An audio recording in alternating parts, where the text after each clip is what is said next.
Morning all, welcome to our Projects and Procurement meeting dated Tuesday 10th of March. I'll call for apologies. I have Councillor Peter Burt, I have John Jackson from Temuka Community Board. I think we may have Leanne Fifield also from Pleasant Point and Jan Finlayson from Geraldine. Any further apologies? Okay, I'm happy to move those apologies. Could I have a seconder, please? Thank you, Councillor Jackson. All those in favour, please say aye. Against, carried. Identification of urgent business. I just have one item that I would like to raise in PX today under urgent business, and that is funding applications for the stadium project. Is there any further urgent business? Okay. Thank you.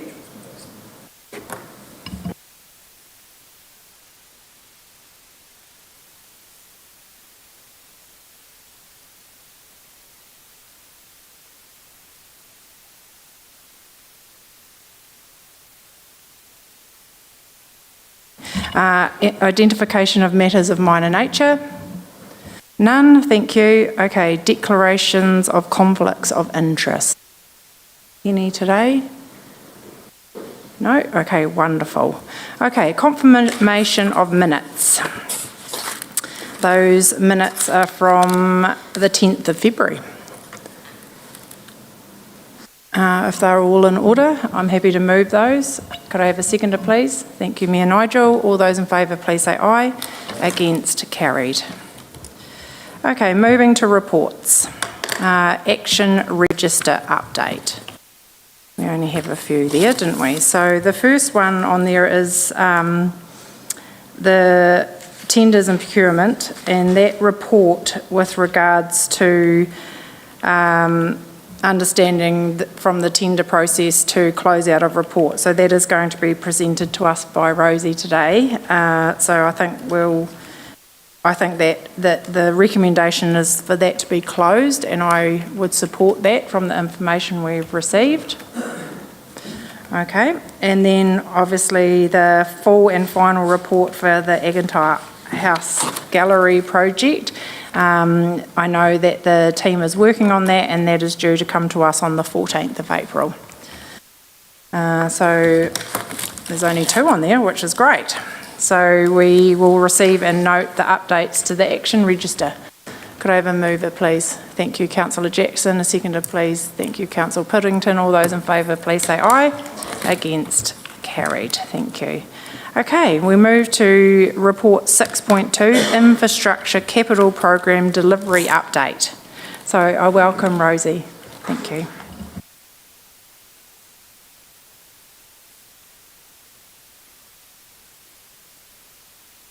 Kia ora koutou, thank you for having us, and I would just like to introduce my off-sider, our project's business partner, Prince Menon.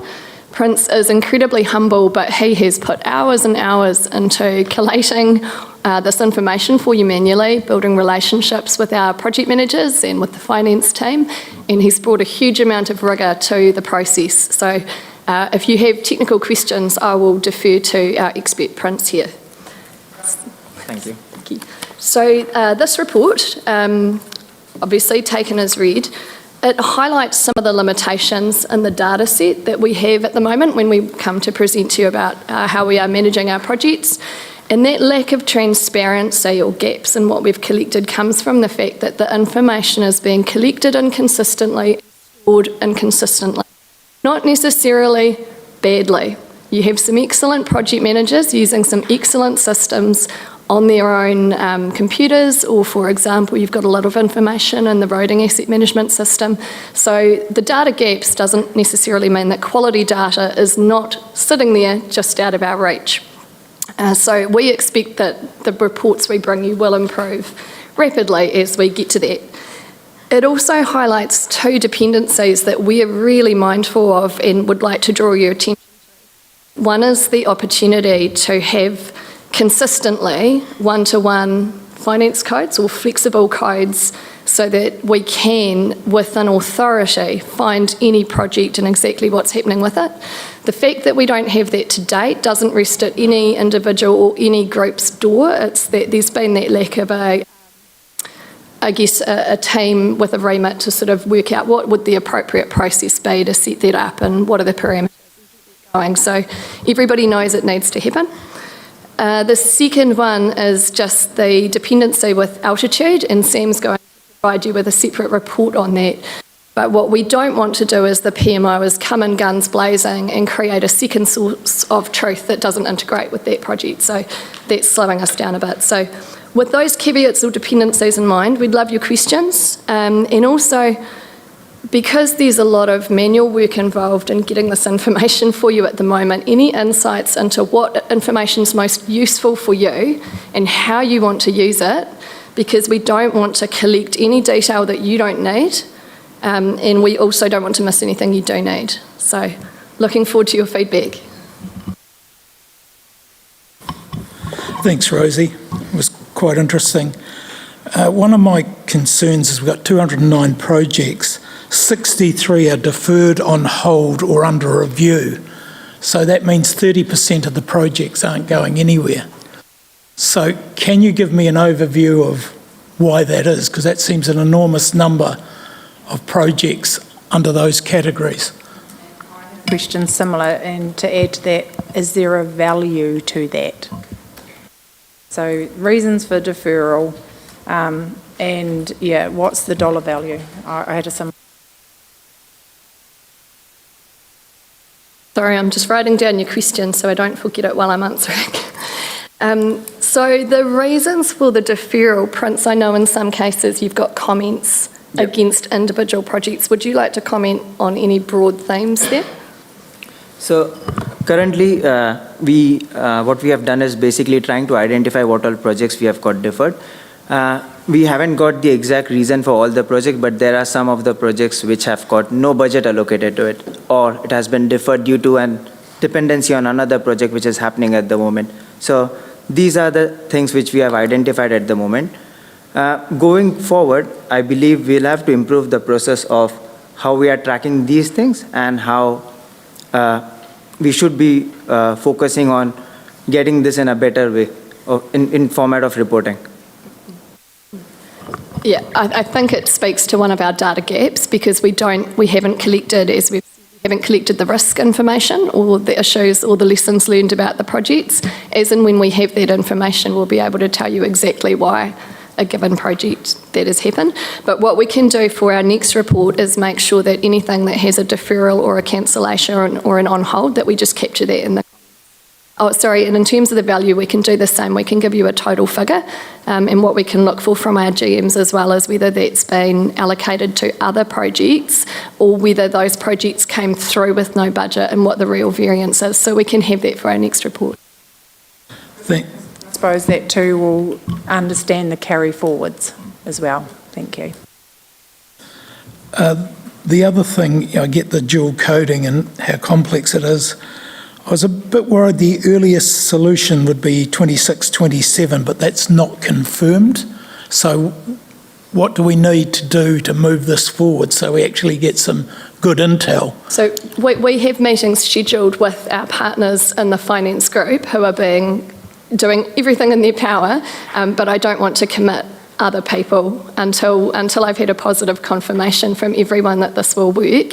And there's a bit of complexity there because it's about having a code that can be used for the project, not just for budgeting, but also when you're processing payments and invoices.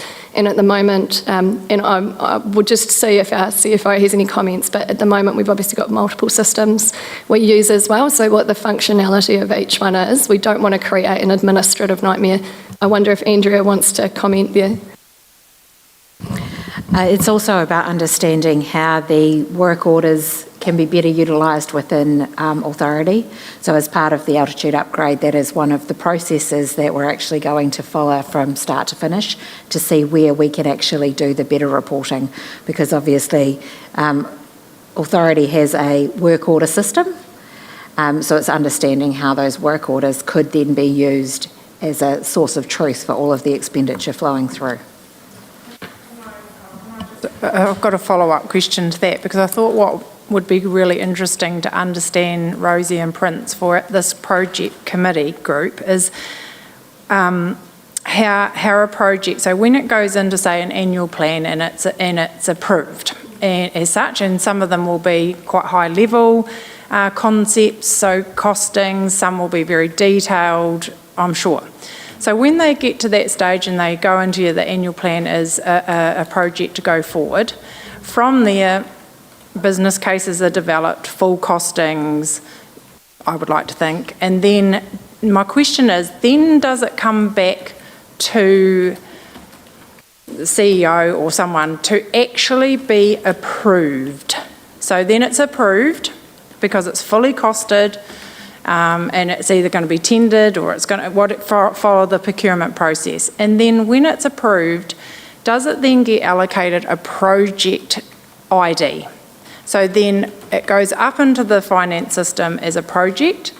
Underlying it may be 7 or 8 contractors who will then be issued a PO, and then it can be tracked from that start. Is that how it happens in council? Because I know this is, I think, what we're trying to work to, but it would be really good to understand what happens now so we know what we're moving towards. Yeah, so part of that, the system implementation, Civica will come in and look at our current process and understand because obviously each different activity has different ways of doing things, hence the different spreadsheet models that are being used and different, how they're working is different. So Civica will come in and look at that process, talk to all the project managers, and then go, well, actually, the system does this, and then work us through implementing it as part of the system. I think the process that you just described, from business case to costing and so forth, I would suggest we're in infancy. So depending on the particular project will depend on what happens. So the entire time I've been here, a lot of the renewals, which roading and water, they don't get business cases. The renewals, and typically they'll look at a renewal, they'll go through the process with their engineers or designers, and then off the market it goes. The RFPs come back. If they're under the 750, then they've been reviewed and scored, and then there's a process goes through to three different people to ask questions on why or what, and then that happens. New capital is different. It has a business case, and I think that's part of the changes we may have to make, is that getting a standard process for any capital, because at the moment, there are things that happen that are in the annual plan or the LTP, and they swap and change the actual renewal. Agree with you. So it's like there's a capital planning work stream, and that's like new, it will have its criteria that you guys will develop, and then you'd have asset remediation, and that's all those projects that are either renewals or painting an outside of a building, or those everyday sort of transactional things that need to happen, and that is a different work stream, which is asset remediation. And so it would be really good to understand, because like even in these tables, there is a lot of what I would consider to be just, I wouldn't class them as a project. For example, signage at a public toilet. To me, that is OPEX, that's operational. So like I think this is excellent, but it's going to be really good with this new system to really understand how reporting with a project ID will work going forward and how to track it. But some of the what you called asset remediation, some of it is OPEX and some of it is CAPEX. Those CAPEX ones do get a project. They get a project manager because someone's digging up an entire pipe and renewing the whole thing. That's quite a big project, but it's actually just a renewal. And That's why I think we've got to potentially go to small business cases for those renewals for two reasons. One is to look at what is the best method, because just recently we've had an alternate bid turn up for a particular project. You end up in trouble because you've got two alternates, and the business case should have sorted out real fast which methodology you were using for that particular project. And also, I think the business case has got to start thinking about growth. And that is where I was just going to challenge you slightly with a renewal is like for like. If you're increasing a pipe size, that's new. That's how I would view that, is it's a new capital project because it's growth. So, yeah. But it's actually really important so not 209 projects aren't being reported against. So the lens that we're wanting to bring to that, and without getting into too much operational detail, is to have that project classification matrix that looks not just at the dollar value of the project, but its complexity, and particularly in terms of how well the scope is understood, and also whether there is effectively a program level business case already existing. Would be the case for something like a totally standard renewal. And so it's the reason actually that we've pushed back a little bit on the use of the word business case. All projects must have a business case, because we're either using the word incorrectly or we're creating way too much work for people. So we are looking at categorising projects, and it would be that for some things like renewals, you might get a total figure, in this period you got this many renewals at this dollar value. And then for the ones which are projects in the sense that you're thinking of, you'd have that additional detail.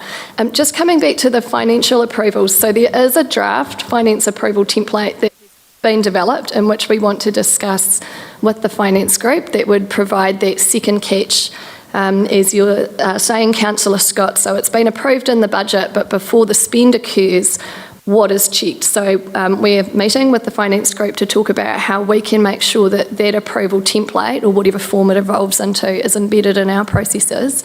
And we're also seeking input from the finance group to ensure that the information in the business case that relates to the financial case and the economic, so financial case being the affordability, and the economic case being the cost benefit risk trade-offs and analysis, that they've helped us to craft that so that it's providing the confidence they need in the numbers when it does come to them for approval. So there's a number of documents and templates and processes we're working on together that will support that. But yeah, just coming back to the why have we not said beyond a doubt we'll have something in place by 26-27?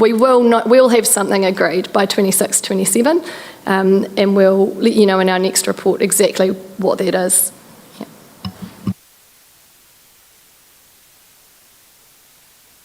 Okay, I just had a couple of questions, Rosie and Prince, just with regards to, on page 25, 29 projects are scheduled for completion. There was a lot that was still in very early stages, like as in early planning, in procurement. I just wondered, scoping, problem definition, what is the reality of these ones that you've highlighted to us actually being achieved in the next 3 months? 4? What are we in, March? Like, do we track those too? Because I know in my place of work at this point in time, we would start doing variation. So we would say, no, we're not going to make the end of financial year. We need to carry this forward. Like, how does that work in here? I think if you want to know how it's done currently, it would be better for me to throw that over to one of our group managers or our finance manager, and then we can talk to how we're proposing it's done in future. Or, no? It comes down to a case-by-case basis, so depending on what type of job it is, but as part of the forecast process, the project managers are asked as to where they think they're going to be by year end. Yeah, so it's an ongoing conversation. Through you, Madam Chair, I think that's an excellent question, and that's something we could actually put another little column in here to go, when's the time frame that you expect to do these? there. Well, they've got a project completion date, but a lot of them still seem very much not even moved, so what's the reality of it? I would agree. Yeah. Yeah. Because this is just a snapshot of the ones that you guys have worked on, so I'm sure there will be a lot more that will be in this stage as well. Yeah, And I think it's also a little bit of,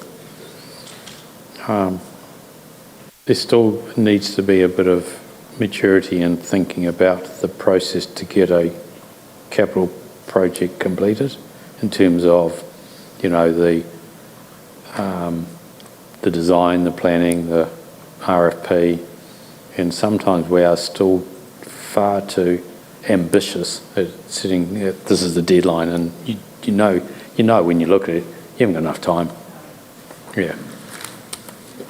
My only comment would be a lot of these are small projects, and the group managers obviously have reviewed this. So there's a bunch, for example, of community board projects there. So I can't speak for all of them, but the ones that I'm familiar with, I think it's because they're smaller projects, they're likely to be completed. But there's two issues. One is obviously it's self-reported data that these project managers are generating for us because we're asking for it. It's not being exported from their project management tools, from their schedules, and so the quality is going to just have to keep evolving. And the other thing is that we are still defining the data fields that we are collecting and working with our group and project managers to go, is that the right data field? So for example, under project status, the options we're giving people to choose from in procurement, under construction, early planning, are these the right labels? And one of the things we've been discussing is we might be better off just reverting to the traditional 5 stages: initiation, planning, implementation, monitoring and closing, because some project managers, for example, they may have progressed through to something could be in procurement, but if there's an element that's still in design, they may have defaulted to giving that label, and so we may have ourselves complicated your data by having those more precise definitions. So unless, Prince, you want to comment, I don't think we can give you anything really conclusive today. No. I've got the same thing actually. So currently what we have got is basically there are a lot of data gaps in here. So we are trying to build the process, improve the process by understanding what we have got at the moment. So we have currently consolidated everything, made a draft structure. Going forward, the plan is to improve this whole thing and bring a maturity in this process so that we could report in a better way and we could make decisions accordingly. And I think, in my place of work, we write project briefs for anything under 100,000, and anything over 100,000 is a business case. And so that's really helpful for us. And it still has the same rigor around it because it has benefits, risks, it talks about what the background of the project, but it just doesn't have that, it has to have 3 quotes. It doesn't have to, have like, oh my gosh, the large procurement process that comes with being over 100,000, which we're bound by here at local government too. Yeah, okay. Right, thank you. That was very good, and thank you, Prince, for all your work on this. I think it's a really good start. And it was a really good read. Councillor Piddington? Just further down, I guess it's probably a question for Andrew, but it's come up and we seem to have got a wee bit lost on that, and that's the earthquake-prone car park. I would like to go on the actions register because it says we're waiting for your geotech report to reclassify soil. We've had that over 12 months. And I know the government's also looking at earthquake-prone buildings, but when they come out with a decision, I'd like us to be ready, not saying, we have to go back to the geotech report we had 12 months ago. So could we add that to an actions register, just to keep it in front of us? What exactly is the action? Well, we're awaiting the geotech report to reclassify the soil. Okay, it's been received, but it's getting peer reviewed. And as soon as it's peer reviewed, we will have it. Yeah, no, I get that, but I'd like it on the action register so it's kept in front of us. It is already on the Audit and Risk Committee issues register, so it is reported through that forum and that committee. So are we duplicating it here? Yeah. Well, there's a lot of people with earthquake-prone buildings in the main street are waiting for this, Andrew, and I don't think audit and risk is fine, but I'd also like it in some sort of public space so they're aware what we're doing and what we're up to.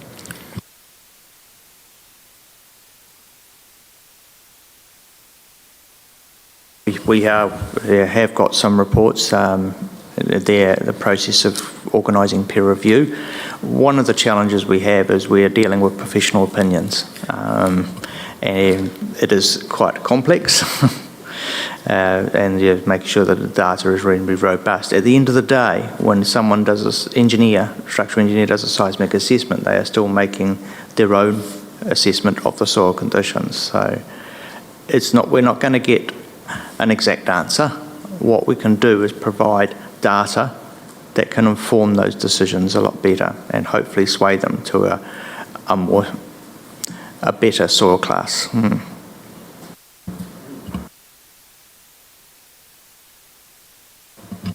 Yeah, look, I've talked with the Chief Executive about this last week, and once that comes through, I think there's an opportunity to, publicise it widely and maybe have a proactive workshop with the engineers, etc.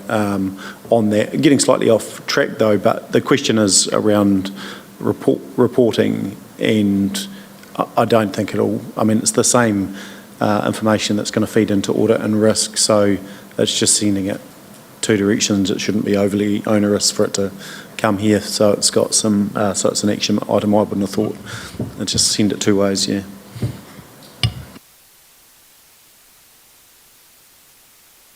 So on that, Andrew, do we have any defined timeline? We've been over a year so far since we did the drilling. Again, this is my frustration. It just disappears into an ether. We're approaching a number of peer reviewers at this stage, just checking their availability, and we'll get back to you once we get that confirmed. Thank you. Okay. Look, I'll put some more context into this. So effectively the drill was done, okay? There was a risk, there was an issue with some of the samples that had to be, that you couldn't just look at them and then come up with the conclusion. So, and that was due to the way the drill was done, okay? Some of those samples then were wrapped, taken to a lab, and we've been waiting on the lab to do the analysis. And the lab has come out now with what they've found. That's taken quite some time. And originally when we did the drill, we would look at the sample and we would be able to tell from that sample, but because of the way the samples came, they had to be put through a lab. Okay, thank you for that. Just to move us on, we will receive a note, the Infrastructure Capital Program Delivery Update. Can I have a mover, please? Thank you, Councillor Wilson. Seconder, thank you, Mayor Nigel. All those in favour, please say aye. Against, carried. Okay, moving to report 6.3, and I think we have Sam joining us. Thank you.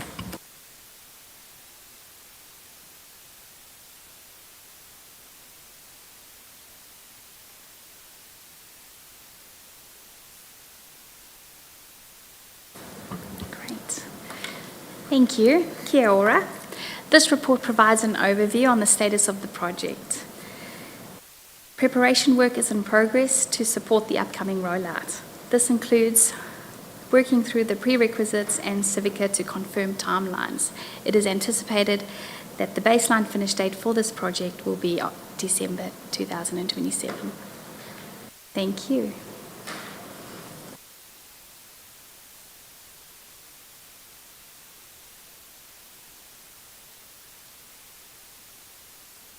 I'll just slowly work through mine. I have very small amount, so that's okay. I just felt, Sam, like in the very start of the project where it talks about the status area, I feel there's so much reliance on this project right now across council, and it's like it's going to be the magic wand that is going to create amazing things. And I just, some of it's not yet started, the scope's still being developed.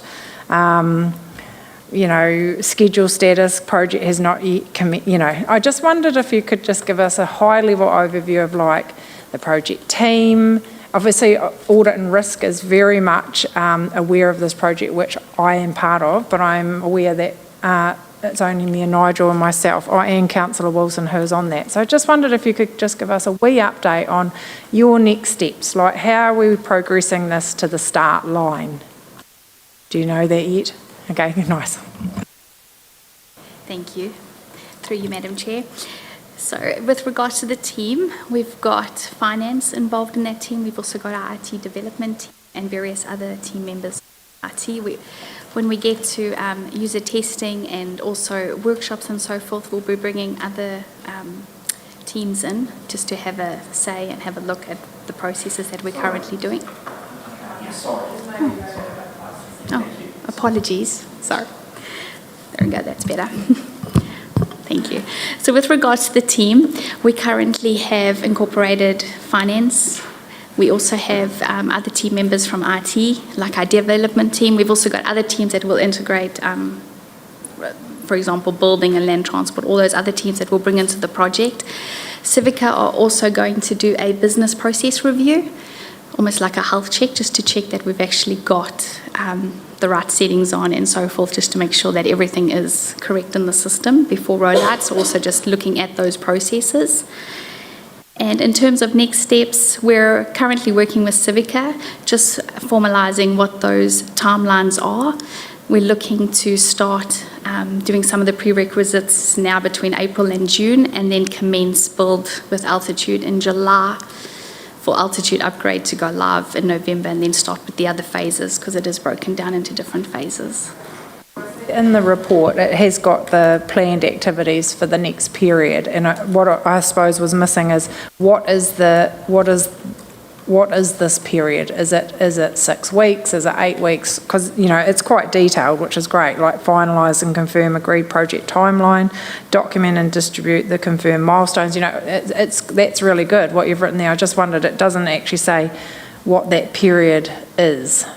Is it 3 months? Is it 6 months? That will be over the next 3 months. Okay, nice. Thank you. And then also you have just in the milestone progress, I note that an update will be provided at our next projects and procurement meeting on number 5 and 6. So I just wondered if we need to track those, or that you'll have that ready for the next meeting? Okay, perfect. Okay. Right. Just a comment, it follows on from you, Stacey. If you read this report and didn't know anything about it, it's full of things no one will understand. I just wonder whether there should be a common sense brief, 3 or 4 sentences saying what all these pseudonyms and names are for. Because reading the report, if you didn't know, you'd have no idea. I'll then, through you, Madam. I'll make a comment. This report you've got here is fairly high level, and while the Project and Procurement Committee is acting as the project team for some projects, this one is needing another one in between. So there's the Project and Procurement Committee, then there's a steering group, and Justin is our sponsor, and the project manager is Sam. So there's a more detailed report required for that committee, and then coming out of that is one for here. Now, maybe this need to have slightly more timelines here than what we've got, because you look at the scope status, the scope review for the project planning phase is underway. We need the timeline, because that's governance, as in the procurement and team. We need the timeline, because you guys really need, this committee needs to know what exactly is the project, the scope, and why is it changing, if it changes. We've also got some of these ones that are fairly high level, like phase 1, altitude upgrade. there's a lot to that in terms of moving something from decommissioning our servers and going to the cloud. We need to think about what level needs to come here. Element time is the new timesheet module. There's a lot to that as well. And the citizen portal, that also needs a lot. And to get that done by November, I think it's going to be a hard ask to get that up and running. So we need to make sure that we've got the gates sitting under each of these clear.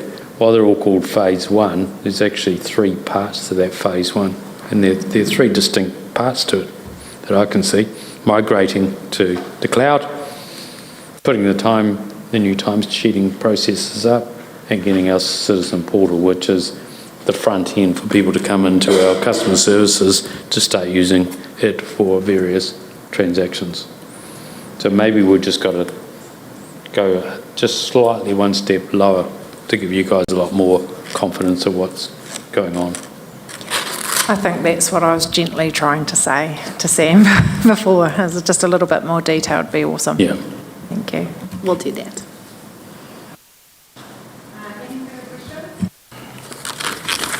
Okay, thank you very much, Sam. It's an exciting project, and I feel like a lot of pressure on you to deliver this project. So we wish you all the best. No, just kidding. You'll be great. You're the right person for it, but it has so many dependencies, and it's exciting for council to get this underway. So yeah, we're definitely here to help. Yeah. Thank you very much. It's okay. Okay, I'm happy to move the receive and note of report 6.3. Can I have a seconder? Thank you, Councillor Jackson. All those in favour, please say aye. Against, carried. Thank you. Okay, moving on now. We have Mr Haggith online, yes, I can see him there. So we'll move to report 6.4, Theatre Royal and Museum Project Update. Oh, hi, Paul. We'll table your report as read, but if you want to provide us some highlights, and then we can go to questions. Yeah, absolutely. Kia ora, everybody. So yes, you'll see and hear that we now have Hawkins fully engaged. Hopefully they're not too noisy and disruptive of this current meeting. So Hawkins are now fully engaged in a number of different work fronts on the site. They're working inside the theatre with the excavation of the auditorium. Auditorium floors have all gone. We've exposed 1 or 2 gnarly things, which we expect to, just with a building of this age, nothing too concerning. And then with the museum, if you look through the fences, you'll see that we are digging foundations and steel's going in, and the first concrete should be going into those foundations in the next week or so.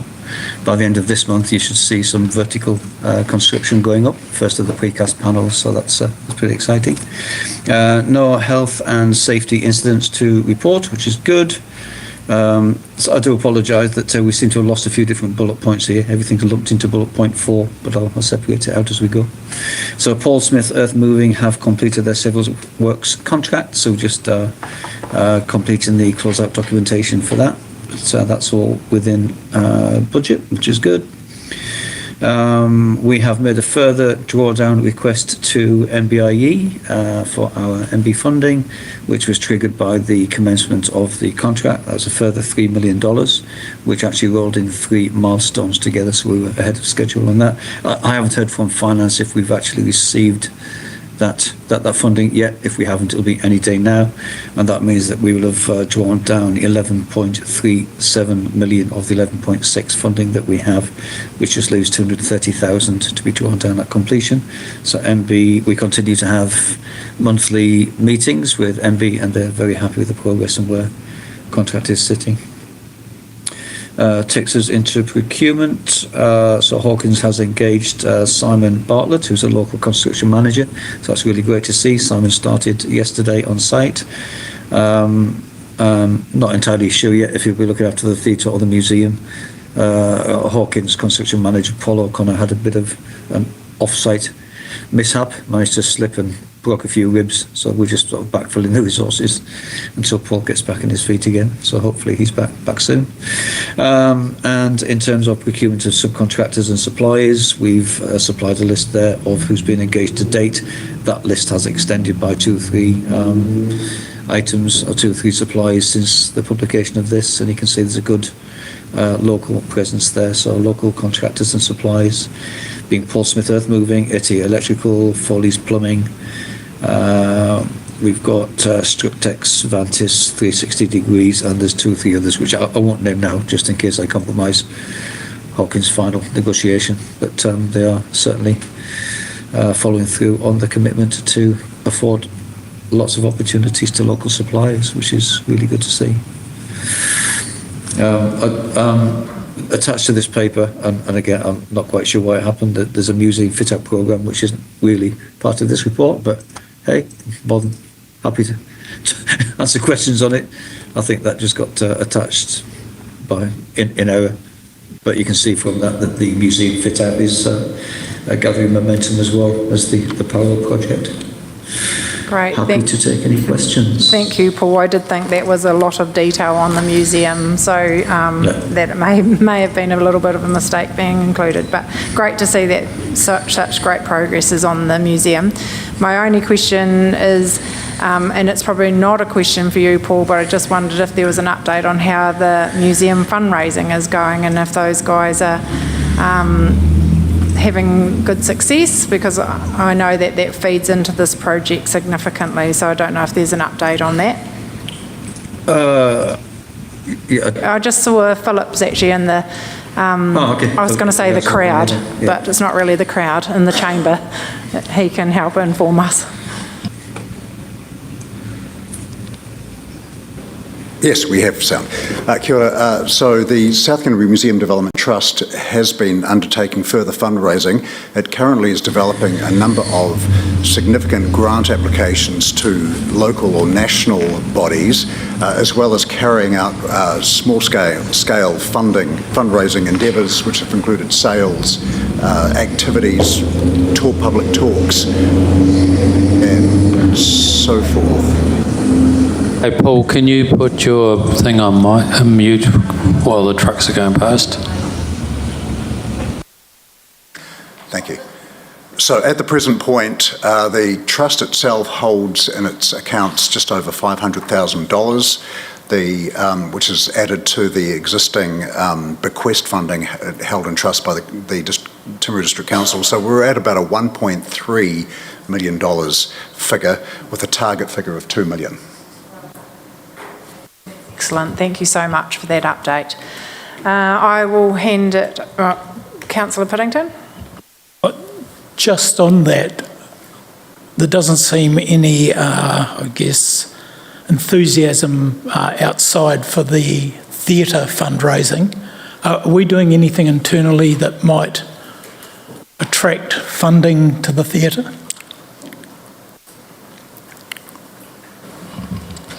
Not that I know of. So effectively there was conversations about selling seats and so forth. But at this stage, do you know if the Drama League's doing anything?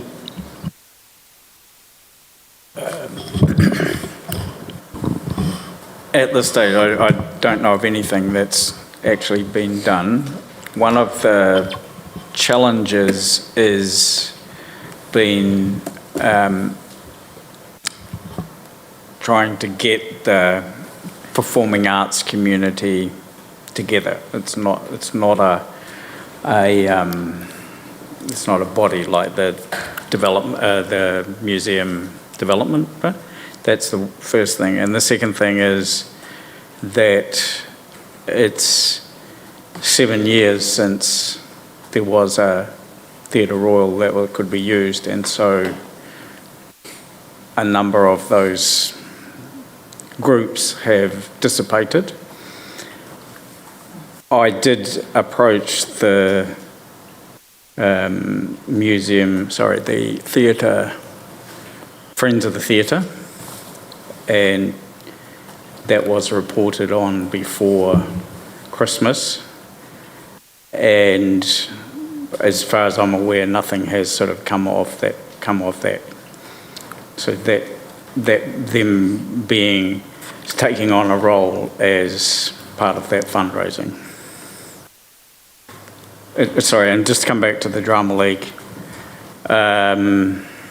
The Drama League hasn't done anything specific around the fundraising. Yeah. One of the tasks when the new manager gets here, we need to sit down and have a conversation about how we run it, who runs it, and then take it from there. Because I don't think we had a conversation with the Drama League about potentially a trust taking over the operations of it, but that was just a fairly informal sort of a conversation. But we probably need to get that manager to work with us in terms of a paper coming forward to probably council to say what is the best way in the short term and possibly medium long term, and then there may be different roles there. They might be different, they might change over time.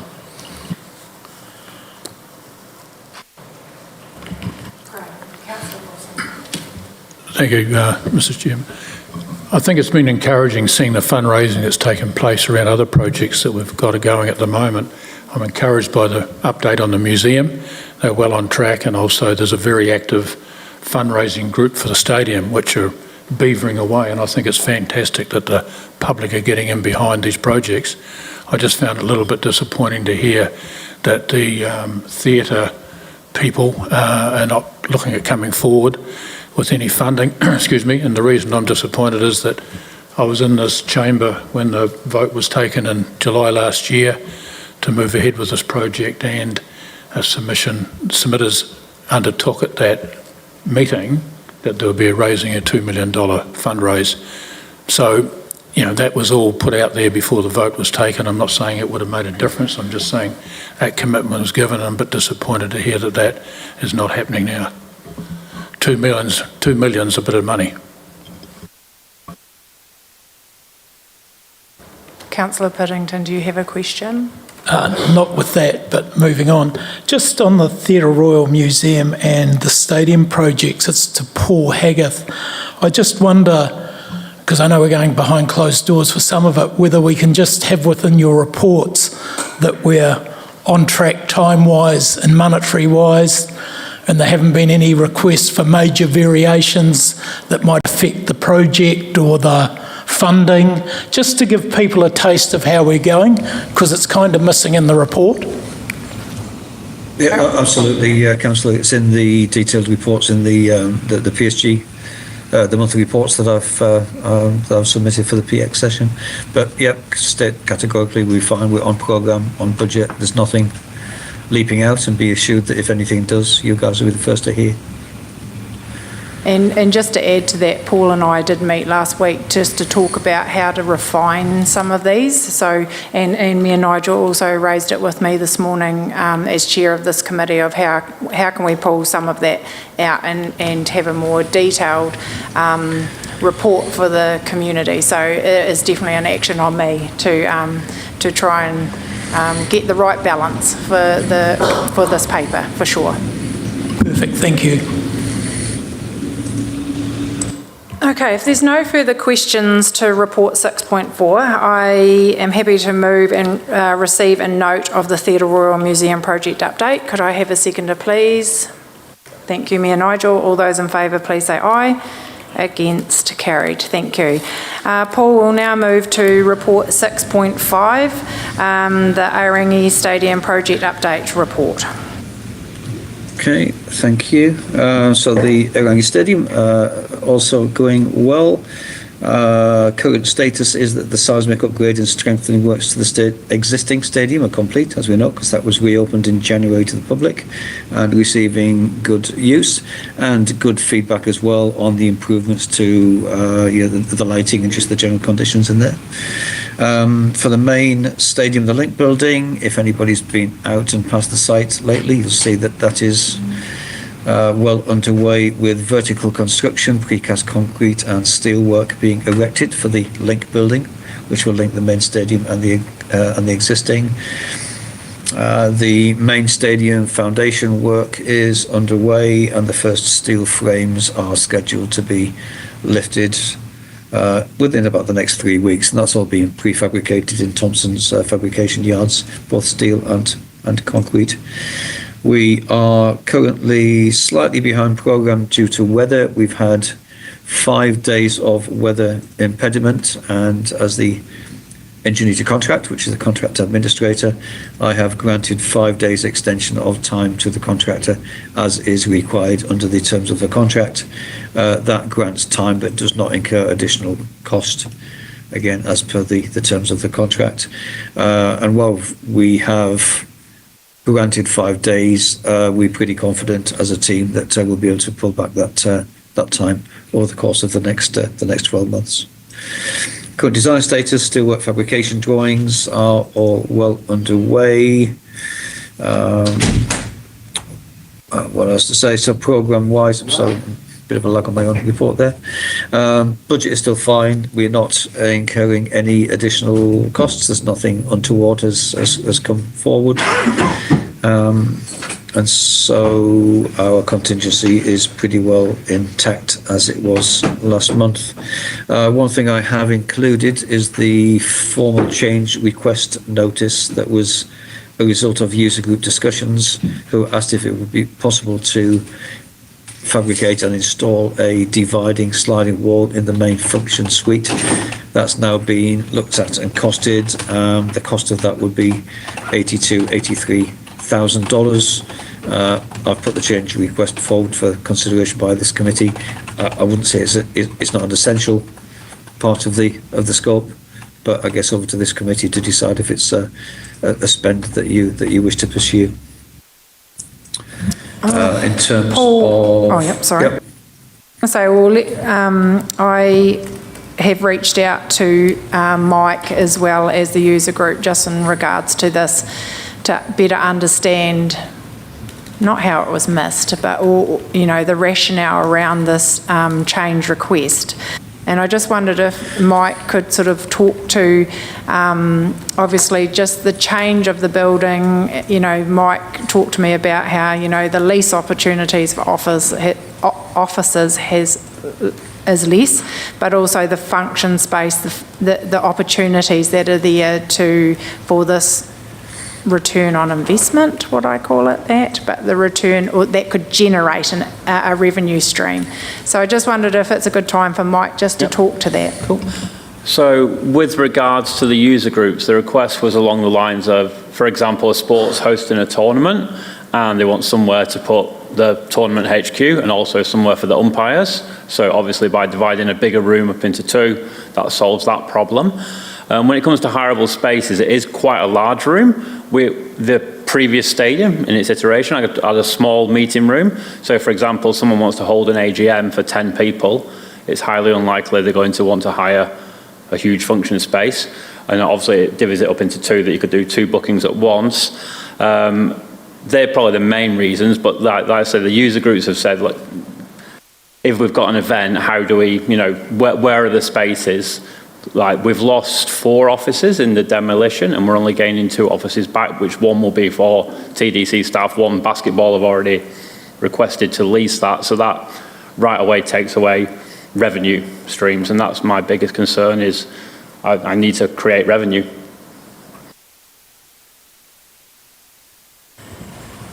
Does anyone have any questions to this change request? So, Councillor, I'll just make one comment. It wasn't missed in the design, it was deliberately not put in because we work into a budget. So all the non-essential things were kept out. As in all projects, we keep the contingency intact until the riskiest elements are behind us. Yeah, the risk elements here were in the ground, we're beyond that. So the contingency is intact. So I would say if it's the desire of this committee to proceed with the change, we can certainly afford it through the contingency without compromising budget. So there's money within the contingency to do it if it's so desired. It could also be retrofitted at a later date if the decision is not to install it now. It can be retrofitted later. Yeah, that was going to be my question, Paul. I don't want to be spending contingencies until we are more secure in where we're going. And if we can retrofit it later at very little cost, I would prefer we just held it somewhere till we make all those decisions. So if that is the case, Council, what I'll probably recommend, because it's not just the cost of the wall, it does affect the emergency exit lighting and fire sprinklers and emergency lights, which are a small part of that cost. So if the preference is not to install it now, but to protect the right to, or the ability to install it later, I would probably recommend that we do the pre-wiring and future-proofing, which is probably, top of my head, 10, 15 grand to make the changes to the lighting now, so that when it's retrofitted later, if it's retrofitted later, we're not rewiring circuits, so we can certainly accommodate that now for a fraction of that cost. And decide later in the project or later on whether or not to. Can I ask a question then? The wall itself. If this was on the list and removed, why wasn't lighting that designed to actually take it later? I'm sorry, can you ask me that again? At the moment, it's just one large function room, so it's wide. No, what I heard was it originally was there and we put it onto the list of nice to haves later to split it. I would have thought then that the lighting would have been set it up that it would be able to be split. And I just don't quite understand why that wasn't there right from word go. So put my hand up. We didn't. Yeah, quite correct. Should have done. Didn't. There's a number of other nice to haves that we looked at in the scope. So the contract that Thompsons have got and the scope that they've got didn't have a split room. So as part of the design development, lots of things were looked at. Single story, 2-story. We designed it back to the budget that we had. It wasn't included as an essential element, and it wasn't asked for at the time. Internally, we looked at whether it should be thought about. It was a later request from the user group. So can I ask another question then? Is there anything else on that list of nice to haves that may happen and we haven't put stuff that is being done now that may not be done? I'm trying to get my words wrong. I understand what you mean, Nigel. Nothing that affects the building fabric. So, for example, the retractable seat banks are not currently in scope. They can be bought later through contingency or through sponsors or funded elsewhere, but they are a standalone unit, so they don't affect the fabric of the building. Additional sports equipment, same thing, same deal. They can just be bought and added in, don't affect the fabric of the building. There's nothing else I'm aware of that would potentially affect the fabric of what we're doing. Well, whatever the process is, I'd like to move that we do the lighting and wiring to protect it in the future, and the door itself or the divider itself is just put on hold till we ensure we're within budget. My question, Paul, is when does this become time critical in the project construction? Is it now? No, 6 months time. It's not something that's going to be ordered from overseas. It'll be fabricated, procured within New Zealand. So it's not something that's going to get stuck on the high seas anywhere. So it's certainly not time critical. And in terms of when do we get more cost certainty? Well, I'd say we're pretty well there now. The risk on this project was in unforeseen conditions within the ground. We're out of the ground now. It's design and build, so the rest of the risk is transferred to and sits with the contractor. So there's no other big world affairs notwithstanding. There's no other big risk items that we're waiting to see if they transpire. So if you're telling us, Paul, that we're pretty, the risk is minimal, and is there a cost advantage to do it now versus doing it later? Like there's 83,000, yeah, part of that is for your lighting and so forth.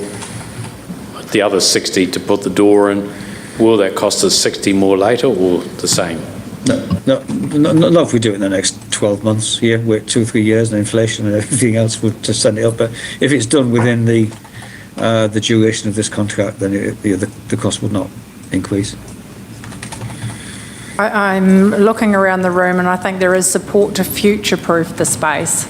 So I think that makes sense. So Councillor Piddington, are you moving that we future-proof that space? Okay, and I'm happy to second that. Everyone, all those in favour, please say aye. Against? Oh, yes, Councillor. I was just going to say, given the information that we've been given about the contingency and that it is robust and we're past that high risk stage, and given that there's going to be a revenue stream that Mike's spoken about, I don't see there any problem with just getting on with it and getting the job done.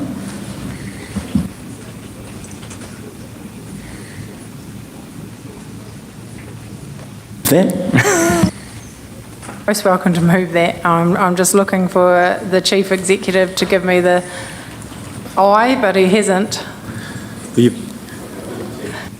Just a point of order, you've already got a motion that's been moved and seconded, so you'd have to withdraw that. Look, I think the key thing, and not taking away, and I think we're probably in a good position, 100% support the investment. But if it's not time critical at the moment, I'm comfortable that Paul would advise us when the right time is that this can be signed off. So if Paul's comfortable that there's no risk, I'm comfortable with what's been moved and seconded. The resolution is that we support it, and then when the appropriate time is, we come back and we push go, as long as we're not holding up the process. I think that's probably key, and I'm happy to support the motion on that basis. Yeah, I feel the same way. Okay, so love your enthusiasm, Councillor Jackson, but I think we'll leave that motion on the table, and I think we've all agreed and second, so we can move forward. Thank you. Okay, so going back, I think that's the end of that. Was there any further questions to the report? No? Thank you very much, Paul.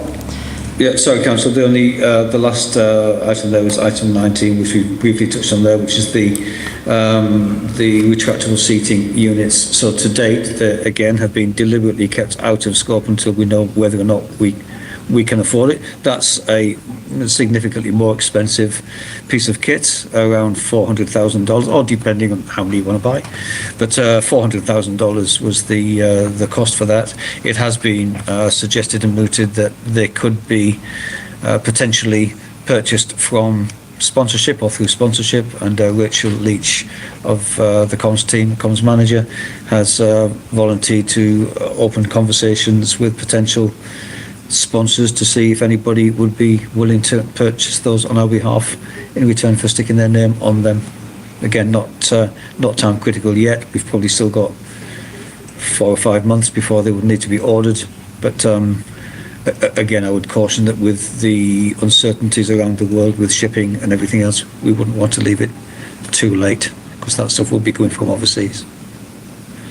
Thanks for that. I had noted that and put a tick next to it, and if Rachel wants to take on that challenge, then go for it. I'm just cautious that there is a large volunteer fundraising committee in place, and so we don't want to be reaching out to the same funders. So just as long as there's great communication between Rachel and the fundraising group, that would be essential. And I can see her nodding in the background, so thank you. Noted, thank you. Okay, now I can't remember, Joe, we did move this receive and note, or? Yes, so Councillor Piddington. Yep, so we're ready to move on. Okay, now Stephen, just remind me, so I do this now? Right, okay. So thank you, that's the end of our reports. We have no consideration of urgent business items in this paper, no minor nature matters, but I just, in general business, I need a mover and a seconder to introduce the fundraising urgent business into PX. Thank you, Councillor Piddington. Can I have a seconder, please? Thank you, Councillor Wilson. All those in favour, please say aye. Could I add? Oh, yes, no, I've got that. Next, also Mr Traynor, all those in favour please say aye. Against, carried. Also, Mr Traynor wants to introduce a paper into PX urgent business in regards to Red Ruth Landfill Stage 1 tender report. And so can I have a mover for that please? Thank you, Councillor Piddington, and seconder, Councillor Jackson. All those in favour please say aye. Against, carried. So that's the end of our public meeting. I'll now move us into PX. Could I have a seconder, please? Thank you, Councillor Wilson. All those in favour? No, she's pointing at me. I'd also like to move that Paul Haggith is permitted to remain at the meeting for items 10.2 and 10.3. Thank you. Can I have a mover for that as well, I presume? We might as well go all out. Councillor Binnington, seconder, Councillor Thomas. All those in favour please say aye. Against, carry.